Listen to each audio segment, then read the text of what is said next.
Meus irmãos e minhas irmãs, a liturgia de hoje nos convida a prestar atenção aqui na história da salvação. No Antigo Testamento, Deus realizou várias vezes milagres extraordinários, inclusive para que faça nascer alguém que é capaz de salvar o seu povo. Isso aconteceu já no início da história da salvação, lá com Abraão e Sara, o nascimento de Isaac. É um nascimento miraculoso, que parece que é um eco na história que vai fazer com que aconteça o nascimento de João Batista, que é muito parecido, né? Assim como Abraão e Sara, Zacarias e Isabel eram idosos, não tinham filhos, tementes a Deus, observando os seus mandamentos, fiéis a Ele, recebem a graça de conceber e ter um filho. Nós escutamos também, durante essa semana, o nascimento de Sansão, que também foi uma providência de Deus, um milagre. Escutamos hoje, na primeira leitura, o nascimento de Samuel, que também era um grande milagre. E o hino que nós escutamos, que foi rezado no Salmo, é o hino que parece que Nossa Senhora usou para se inspirar, para fazer o hino que ela canta para nós hoje no Evangelho. Por quê? Porque a presença de Deus na história, ela é clara para aqueles que abrem os seus olhos e acolhem as ações de Deus, mesmo que não seja do jeito que a gente quer.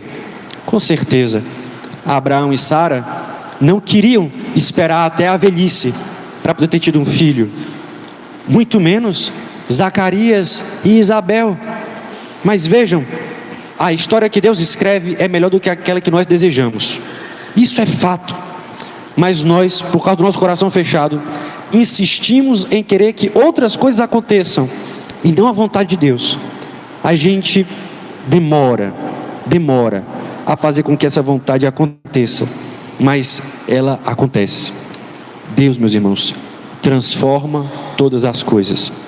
Nós escutamos Maria dizendo aqui no Magnífica que Ele faz grandes coisas e faz com que, meus irmãos, vejam só, os ricos e poderosos fiquem sem nada, derruba-os, faz com que eles saiam de mãos vazias.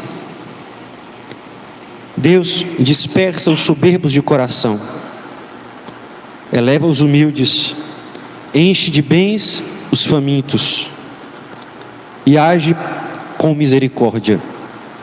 Isso Ele fez através de Jesus, que é o que nós vamos celebrar daqui a pouco no Natal, e é o que nós devemos realmente nos preparar para fazer. Veja, Jesus nasceu há 2000 anos atrás, porém, Ele vem a nós hoje, todo dia quando a gente acorda, Ele está lá, presente, querendo fazer parte da nossa vida, vir ao nosso encontro. Só precisa que nós nos abramos a Ele, através da nossa oração. E infelizmente, muitas vezes, é a última coisa que a gente vai fazer no dia, quando a gente faz. E, mais ou menos, né? Como, meus irmãos, nós vamos abrir o nosso coração para Deus, se a gente não abre o nosso ouvido? Presta atenção em mim, olha. Como nós vamos abrir o nosso coração para Deus, se nós não o desejamos do jeito que Ele nos deseja? Ele aceita passar frio, necessidade, por nós. E nós? O que é que nós desejamos fazer por Ele? Eu disse que Ele muda todas as coisas, não é? Ele dispersa os soberbos de mãos vazias, acaba com os ricos e poderosos. Nesse mundo, infelizmente, meus irmãos, há pelo menos uns 200 anos, tem muita gente com muito dinheiro, gastando esse muito dinheiro que eles têm, para poder fazer com que nesse mundo reine o pecado. A gente vê isso principalmente pela questão do aborto.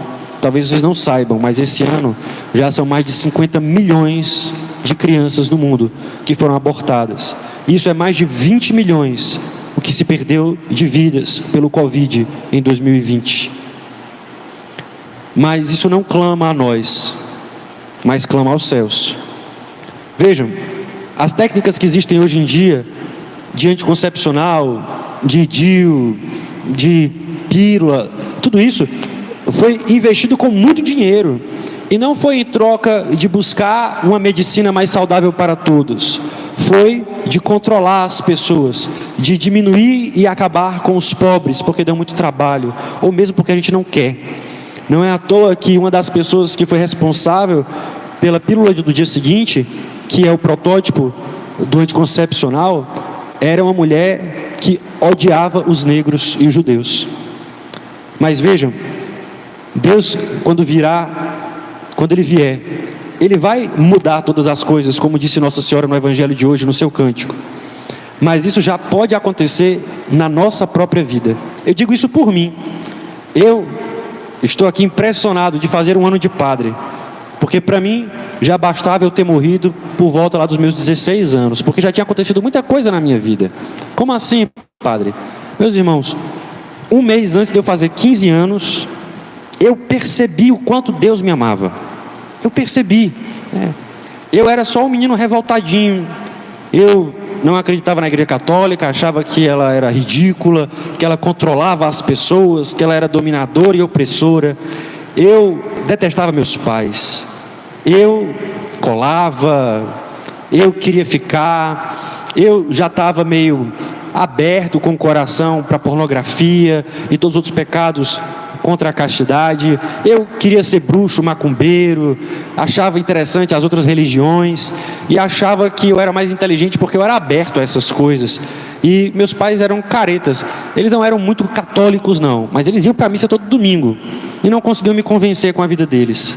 Mas Deus me convenceu. Deus me convenceu. Um retiro que eu participei um mês antes dos meus 15 anos foi o suficiente para eu ver o tamanho do amor de Deus por mim e a presença dele na minha vida.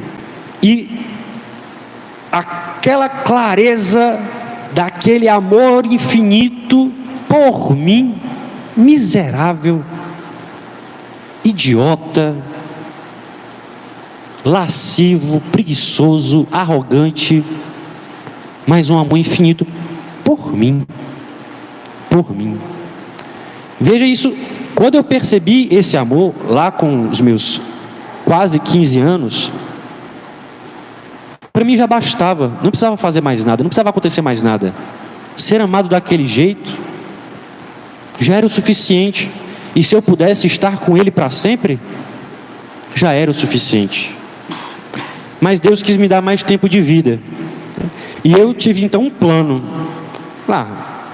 Se eu tenho que amar a Deus, então eu vou amar Ele do melhor jeito que eu puder. Então eu vou ser rico, vou me casar e vou ter uma porrada de filho. Então quantos eu conseguir?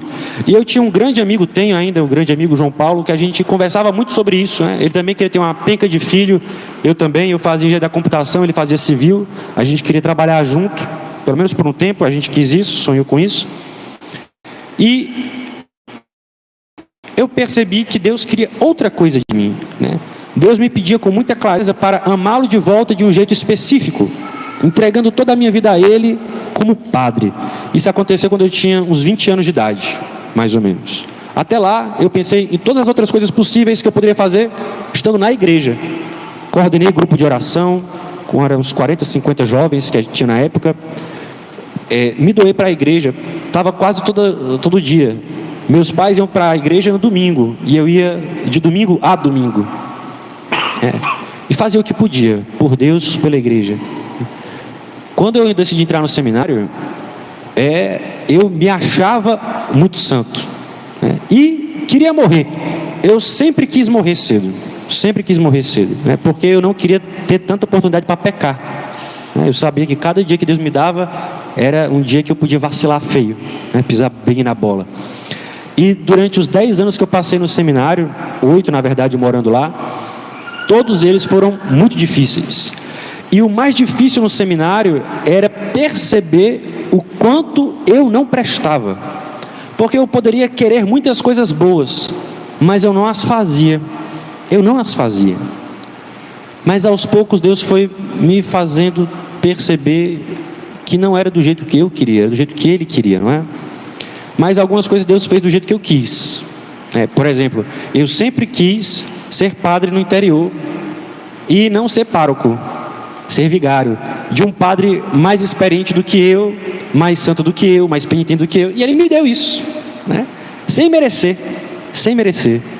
E eu já podia ter morrido. Se eu tivesse morrido, sei lá, em maio, antes do meu aniversário, ou antes de hoje, eu seria... Meus irmãos, eu sou feliz. Eu sou feliz há 16 anos. Sou feliz há 16 anos. E toda vez que eu me confesso, e toda vez que eu comungo, eu vejo o tamanho do amor de Deus por mim, né? E Ele me deu o maior de todos os presentes. Eu termino dizendo isso. Isso é impressionante, né? Porque a maior força que um homem pode ter é a força de tirar a vida. Por exemplo, um dos homens mais fortes e poderosos aqui da nossa cidade é o Capitão Bruno. Porque ele pode dar a ordem tirando a vida dos outros, né?